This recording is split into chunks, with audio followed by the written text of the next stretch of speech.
A time and a place. Every story requires those elements. In this story, the place is here, where we're walking right now, in Gary, Indiana. More specifically, we're walking south along Jackson Street in Gary, and away from the intersection of 5th and Jackson, where a star baseball player crossed paths with a man who had a loaded shotgun and an intention to use it. That's the place. The time was long ago, in 1978. But the time's also right now, as we walk down Jackson Street on this cold February day in 2022. Almost 44 years have passed between then and now. Think of all that's changed in between. Were you born yet in 1978? But life here, along Jackson Street in Gary, doesn't look very different at all. In a lot of ways, it's terrible in its sameness, in its lack of progress, even in its violent repetition. That shotgun blast in 1978 was fired by a man we'll meet shortly, a bit later in this episode. But the shots could have been fired on any given day in Gary. Right now, officers from all over the area rushing to Northwest Indiana after a veteran Gary police officer is shot. In fact, just this month, on 5th Avenue and Lincoln Street, which is a couple of blocks from where we walk right now, a police officer was shot when someone opened fire and hit him. That officer, a 32-year veteran of the Gary PD, was treated for a gunshot wound to the shoulder and survived. But the sound of that gunfire, that may have been familiar to anyone in Gary who heard it. Familiar, but never easy. Not now, and not then. Not when Lyman Bostock's uncle heard gunfire all those years ago.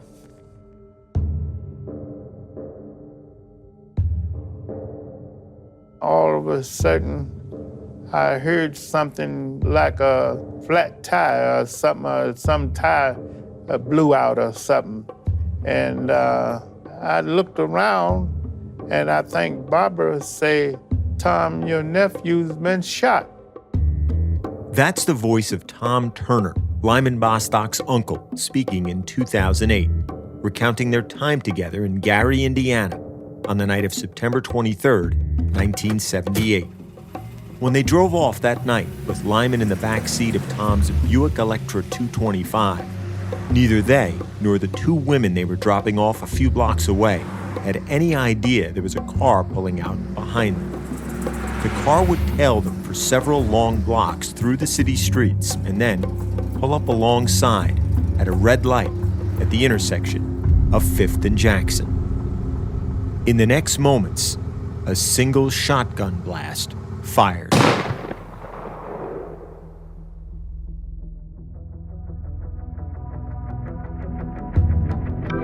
This has all the makings of just a true American tragedy. In the more than 150-year history of Major League Baseball, only one player has ever been murdered during a season. This is the story of that player, of that murder, and of what happened to the man who murdered him.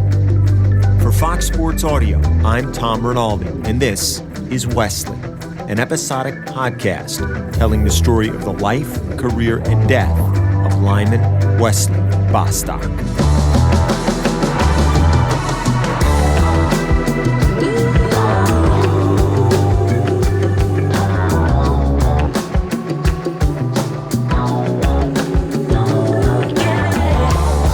Some ball players are born to play the game. It was a tradition in my family, and I'm just carrying out right now. Lyman Bostock, star outfielder, shot to death late last night in Gary, Indiana.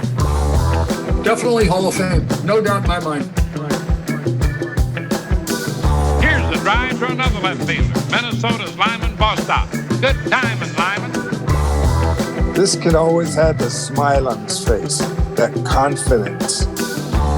Do you hear Lyman's going to get back his salary? He donated it to a church here at home in L.A. Leonard Smith. I hate to hear that name called. My first thought in my head is, people actually shoot Major League Baseball players? A 31-year-old man has been charged with the murder of baseball star Lyman Bostock. Mr. Smith did it and got away with murder. He had to live the rest of his life in hell. Excuse me, Leonard, I'm Tom Rinaldi. No comment. Goodbye.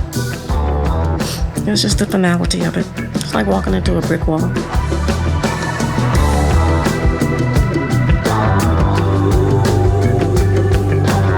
Whenever people are talking about miscarriages of justice, I'm always like, I got a story for you.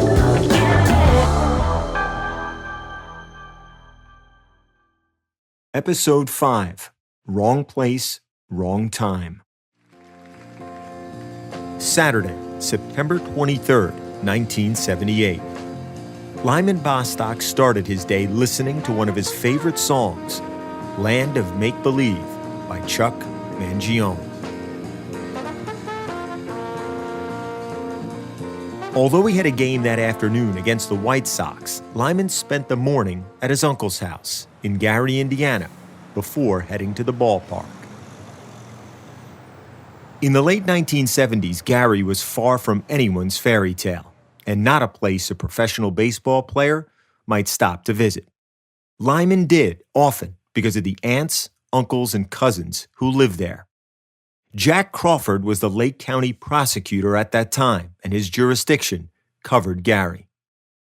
In the 10 years that I was prosecutor, Gary, Indiana had the highest murder rate 3 times in the entire country. We had such a serious problem, and drugs, like a lot of other places, became a prevalent commodity. Cocaine and methamphetamine, all those drugs, people started to traffic in those drugs, which results in a lot of crime and a lot of homicides. It became known, sadly enough, as Murder Capital USA. For a large part of the 20th century, as America became the world's leading producer of steel, Gary was a thriving furnace of a city. With thousands of jobs, a bustling downtown, promise of greater opportunity for families migrating from the Jim Crow South, as Lyman's own family had done. By 1978, 2 decades after Lyman and his mother Annie Pearl left the city, Gary had been transformed, its promise gutted and stripped.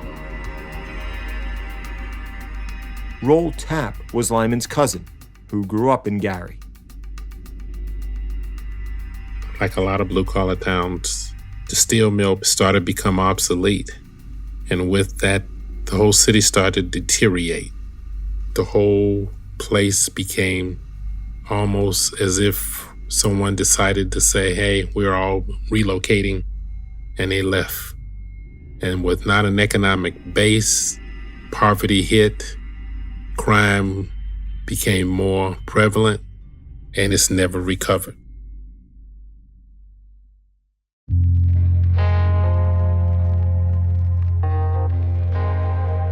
Gary had a simpler shape and definition for Lyman, family. So he visited every time he played in nearby Chicago. The Angels were barely hanging on in a pennant race, Lyman chasing another .300 season when he arrived at Comiskey Park that Saturday to face the White Sox. Youvene actually thought about coming east on an unplanned trip to see Lyman. I don't know, it was just a feeling. A couple of days before, I was thinking of surprising him and flying out and surprising him for the game and to see the family. And I didn't. So that's a regret I have that I didn't go, because I think the outcome would have been different. Why do you say that? He wouldn't have been where he was at the time.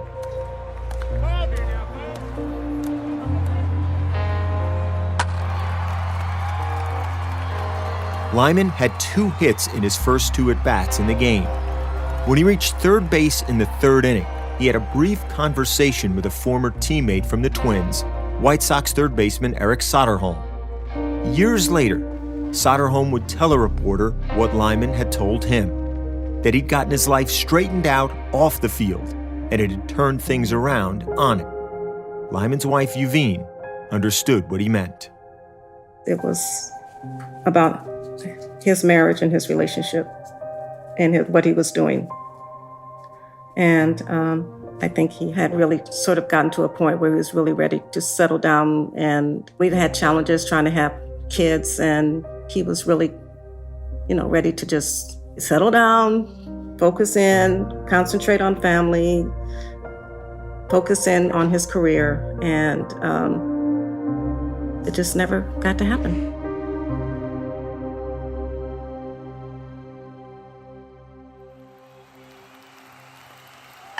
Lyman made the final out of the game, with the Angels losing 5-4. The loss all but ended the team's playoff hopes. Lyman took the loss hard and left the clubhouse quickly. He'd invited a few teammates, including Kenny Landreau, to join him post-game in Gary for a family dinner. The plan was to leave from the team hotel after the game. I would always go out to eat with Lyman all the time. We'd always go out, and he would always take care of us young guys. He said, my uncle's out there waiting. He's picking us up. I said, okay, I'm going to ride back to the hotel with you. I guess I took too long. And what happened was I rushed down to the lobby, and I asked some of the players down there, I said, hey, you guys see Lyman? They go, yeah, he was looking for you. They just left, So I ran out the lobby door to look and see if they was walking to the car or something, and they were already gone. It's a decision that Landreau still thinks about decades later. Why did I miss that ride? Why? I don't know why. I call it divine intervention myself, because I was supposed to be with him that night. Would we have gone on a different route because there's one more person? Could that have changed things? Just him there, as opposed to having 1, 2, or 3 of us? Maybe that would have changed the pathway of running into that unfortunate situation or time. What's it like to live with that, Ken? It has not gone away yet. It never goes away.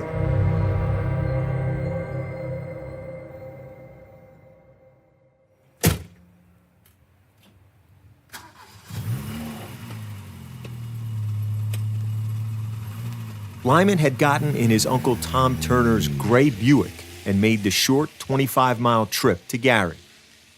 That Saturday night would be Lyman's last chance that season to visit with his relatives there.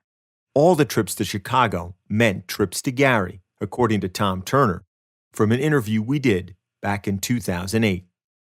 He was elated. He felt like he was coming back to his family, because he would get anywhere from 40 to 50 tickets every time he would come here, and we were all in one little spot rooting him on.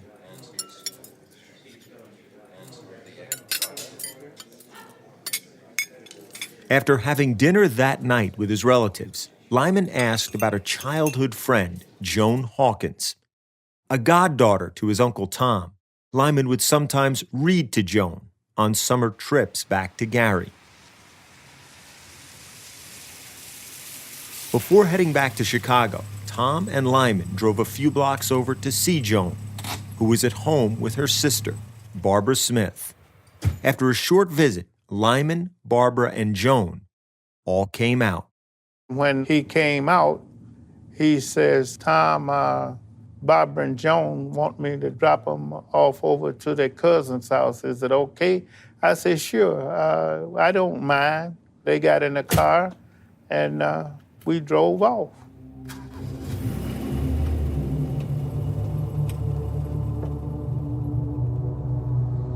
They didn't know there was a car parked just outside the house, waiting. Sitting behind the wheel was a man named Leonard Smith, Barbara Smith's estranged husband. Leonard Smith. I hate to hear that name called. And next to Smith, on the passenger seat of his car, sat a .410 bore shotgun. It was loaded, in case Leonard wanted to use it.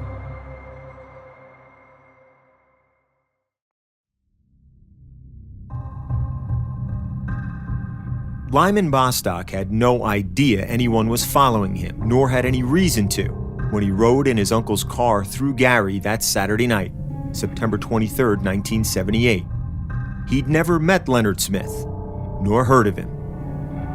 Smith was 31 years old, an unemployed steelworker from Gary, who, according to the Gary Tribune, had been arrested at least 7 times since 1964, but never been convicted of a crime. He'd been married to his wife Barbara for 4 years. They had 2 daughters together.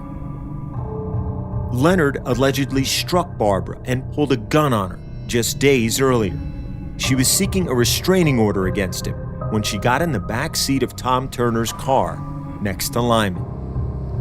Leonard Smith pulled up alongside Turner's Buick Electra at the intersection of 5th and Jackson. At 10:44 p.m., Smith lowered his driver's side window, aimed his shotgun toward the back seat of the Buick, and fired.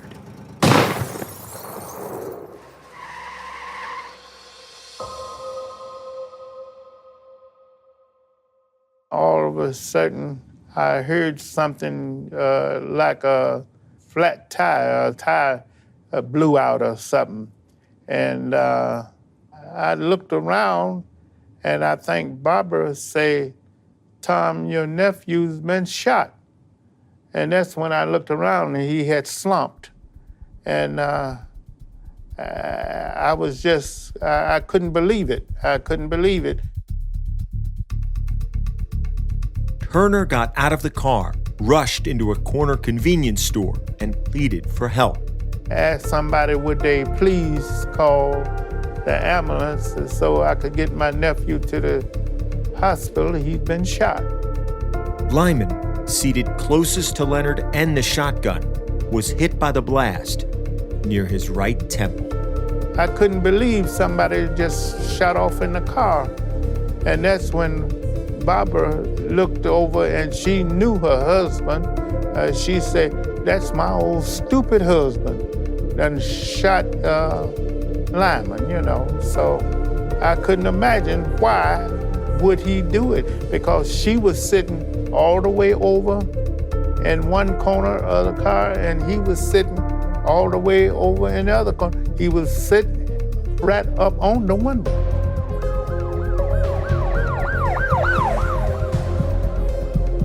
An ambulance arrived quickly, pulling Lyman out of the car and rushing him to St. Mary's Mercy Hospital.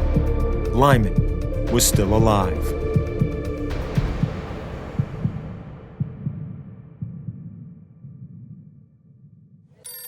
Not long after, the phone rang back in Los Angeles. Lyman's wife, Youvene, was getting ready to host a Bible study session with other players' wives when she answered. And it just so happened that his mom was at the house. I got a call from, I don't know if it was the Angel's secretary, road secretary, or someone from the organization called and told me that he had been shot. When you hung the phone up, Youvene, from the secretary calling you and telling you, first thought? Shock. Shock. Like you got to get there. Because at that point, we didn't know what, the severity of the injury or what to expect. We were just all like devastated and shocked. I think they made the arrangements for us to catch the first flight out, which was Continental Airlines, red eye.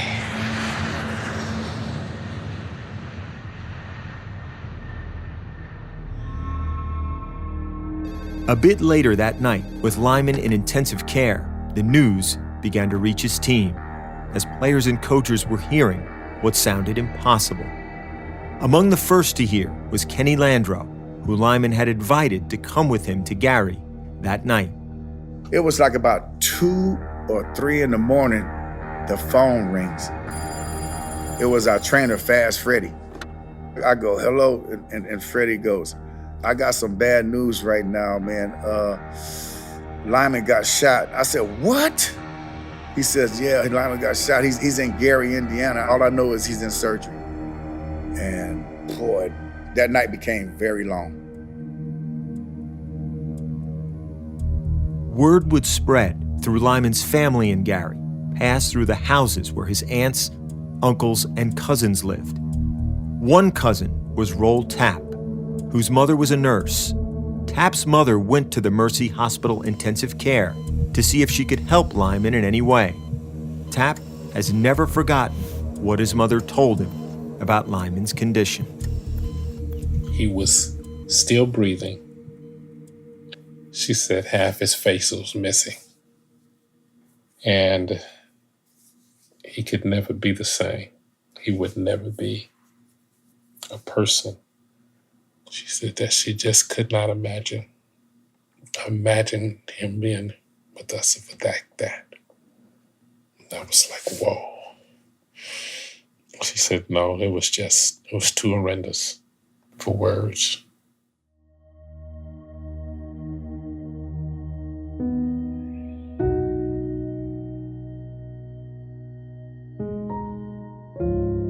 Youvene and Lyman's mother, Annie, were at the airport to board a red-eye flight to Chicago.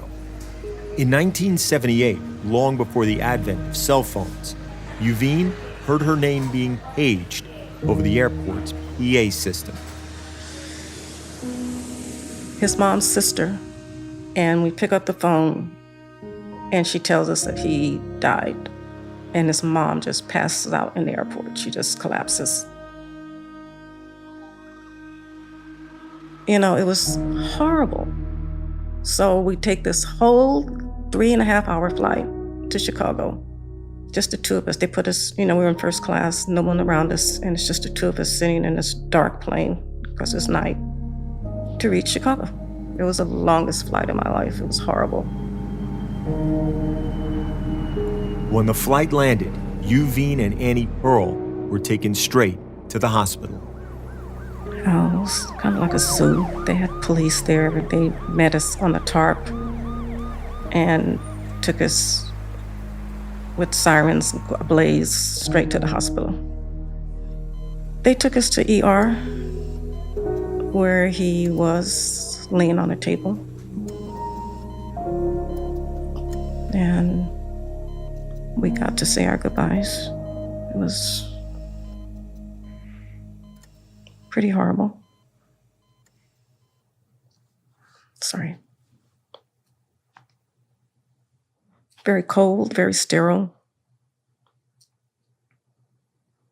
Lifeless. The environment, everything was just like lifeless. More than 40 years later, the moment remains indelible. You see it, but you still don't believe it. I think he's playing one of his little jokes. He's going to sit up. It was just the finality of it. It's like walking into a brick wall.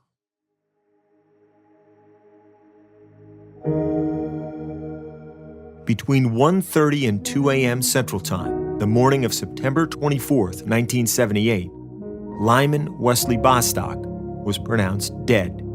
He was 27 years old.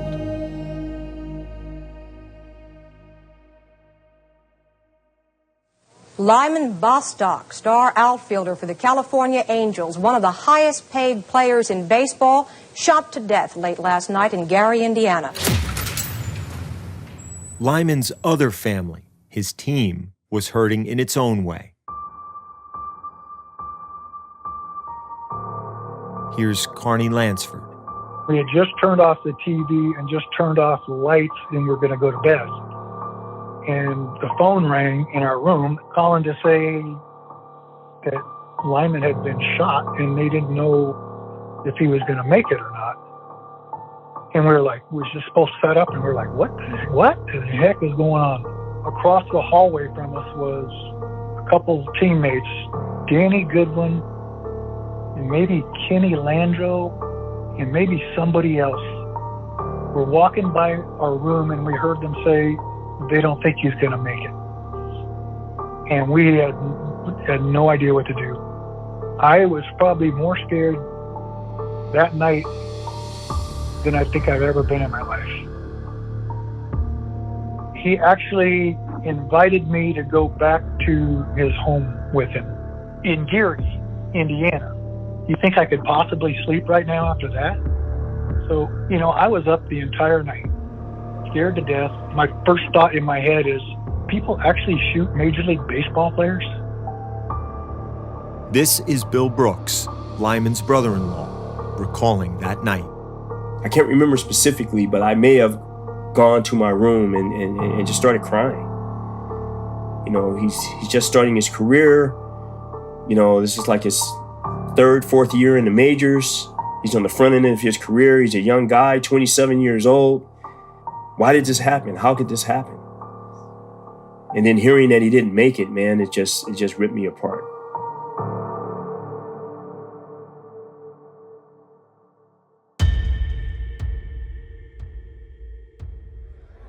For some Angels, the news quickly led to anger and rage.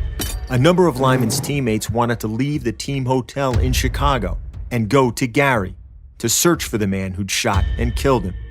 Kenny Landreau recalls those conversations. There was a lot of revenge floating around. Lots of revenge floating around. And it's like, me and my teammates, me and Danny Goodwin would talk about that. We'd be like, hey man, you know what? Maybe he needs to get a taste of his own medicine, an eye for an eye. Simple as that. That's how I felt, an eye for an eye.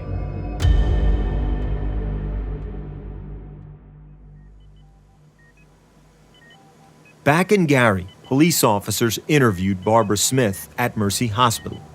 She had no question in her mind as to the man who shot Lyman. It was her estranged husband, Leonard Smith. She'd looked right into his face, described the hat he was wearing, a broad-brimmed hat with a white band on it. A short time later, officers went to Leonard's apartment, knocked on the door, and arrested him. Before being led away, Smith asked the officers for a favor. He wanted his hat, broad-brimmed with a white band on it. The officers obliged and took him into custody. Ken Shannon was a homicide detective in Gary at the time, and he recalled the arrest when we interviewed him in 2008. When we asked him what happened, man, he said, all over this bitch. She did it, all over about this bitch. He just kept, like he was a rejected lover, rejected husband or whatever. His animosity or whatever, I think everything was aimed at her. He was just so pissed off at her, like he was stalking her or whatever. And when he saw her in the car with another guy, he just bowed. For Jack Crawford, the Lake County prosecutor who would handle the case of the murder of Lyman Bostock, he had a visceral first reaction to the evidence against Leonard Smith. It was never really a question of who done it. Everybody knew right off the bat that the estranged husband of a lady named Barbara Smith was the suspect in the case. And he was arrested, I think, within hours. Quite honestly, as a prosecutor and as a lawyer, I began to think to myself, this is an open and shut case. On the next episode of Wesley, the case against Lyman's killer takes a surprising turn. It's not a defense of whodunit, as we know. Everybody knew that Leonard did it. The only option that I recognized at the time was to file the defense of insanity.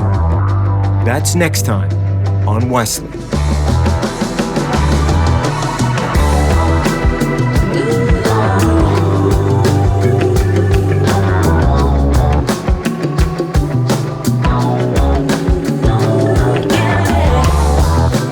Wesley is produced for Fox Sports Audio in conjunction with Blue Duck Media. It's reported and hosted by me, Tom Rinaldi.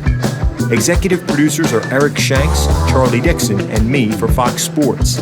Gabe Goodwin and Scott Turkin for Blue Duck Media. Sound mixing and original scoring from Steve Porter and Porterhouse Media.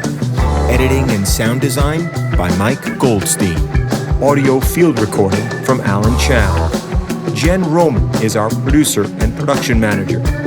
Script consulting and research from David Sabino. Additional production and research from Quincy Tucker.